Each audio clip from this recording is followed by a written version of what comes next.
Iyi ni Zaburi ya 94, igisabisho abakristu benshi bavuga mu gitondo basaba ko uwo munsi wose wokwirirwa bugurukiye Imana. Ijwi ni ry'ururirimbo nkunda rw'ingendanyi.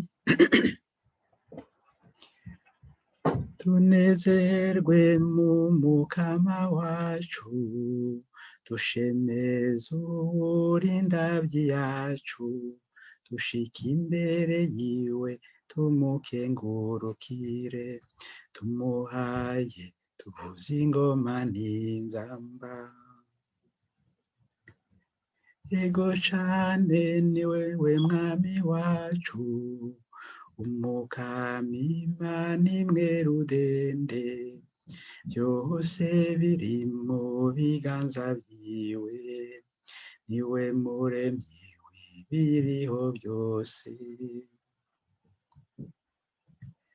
Ego cane niwe mwami wacu, umukama Imana imwe rudende, vyose biri mu biganza vyiwe, niwe muremyi w'ibiriho vyose. Tumusenge mu ngoro yiwe, egome niwe mwami wacu, twebwe turi ca gihugu yiyoboreye, kumwungere mwiza yigura intama ziwe. Agize ati mbuye umunsi mubi ijwi ryanje, agize ati mbuye umunsi murumva ijwi ryanje, ubwo ndi mukoma ntazimitima, nka wa munsi w'abasokuru banyu, kandi bari bareretswe ibitangaro vyinshi.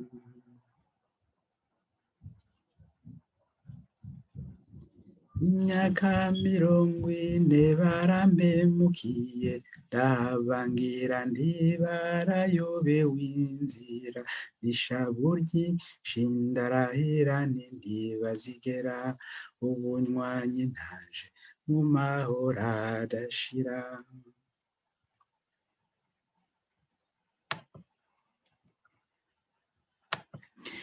Agize ati mbuye umunsi murumva ijwi ryanje, ubwo ndi mukoma ntazimitima, nka wa munsi w'abasokuru banyu, kandi bari bareretswe ibitangaro vyinshi.